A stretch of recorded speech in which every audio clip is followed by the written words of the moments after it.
আসসালামু আলাইকুম রহমতুল্লাহ। ওয়ালাইকুম আসসালাম। আপনার নামটা ভাই? আমার নাম সানিদুল ইসলাম আর আমার পেজের নাম হলো বোকাবাজ সানিদুল। আচ্ছা, আপনি আসছেন কোথা থেকে? আমি আইছি আসাম থেকে, ইন্ডিয়া। আসাম থেকে। আচ্ছা, আপনি আসছেন যেহেতু আমাদের ২ গম্বুজ মসজিদে, তো আপনার এই লোকেশনটা কিভাবে পেলেন বা কি উদ্দেশ্য করে আসলেন যদি আমাদেরকে একটু বলতেন। হ্যাঁ, এই লোকেশনটা পাওয়ার মেন হলো অনলাইন।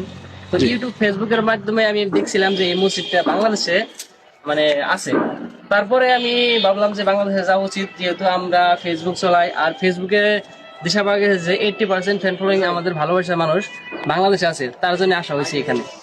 মাশাআল্লাহ। আর আমারও একটা স্বপ্ন আছে যে আমি এই মসজিদটা আসবো, ভিডিও করবো বা ফটো তুলবো, এটা আমার স্বপ্ন। আজকে আমার স্বপ্নটা পূরণ হয়েছে ইনশাল্লাহ। আচ্ছা, তো ২ গম্বুজ মসজিদ দেখে আসলে আপনার অনুভূতিটা কেমন হলো? অনুভূতিটা আমি বলতে পারতেছি না, যে আমার এতটা ভালো লাগছে যে আমি নিজে প্রকাশ করতে পারতেছি না। না, আমি এতদিন হতাশ তো হয়ে গেছি। মানে বিভিন্ন ভিডিওতে দেখেছেন, হ্যাঁ, ভিডিও আর আজকে তো যেহেতু একেবারে সরাসরি দেখলেন, আজকে সরাসরি। সেই হিসেবে আজকে আপনার অনুভূতিটা কেমন? আজকে অ্যাকচুয়ালি আমি ভিডিও করতাম, কিন্তু আমি ক্যামেরার সামনে যে কথা বলবো, কথা বলতে পারলাম না, কারণ এই আমার স্বপ্নের জায়গার সামনে এসে মানে আমার অনুভূতিটা এরকম, মানে আমি বলতে প্রকাশ করতে পারবো না। তাহলে আপনারা আসছিলেন কতজন? 3 জন।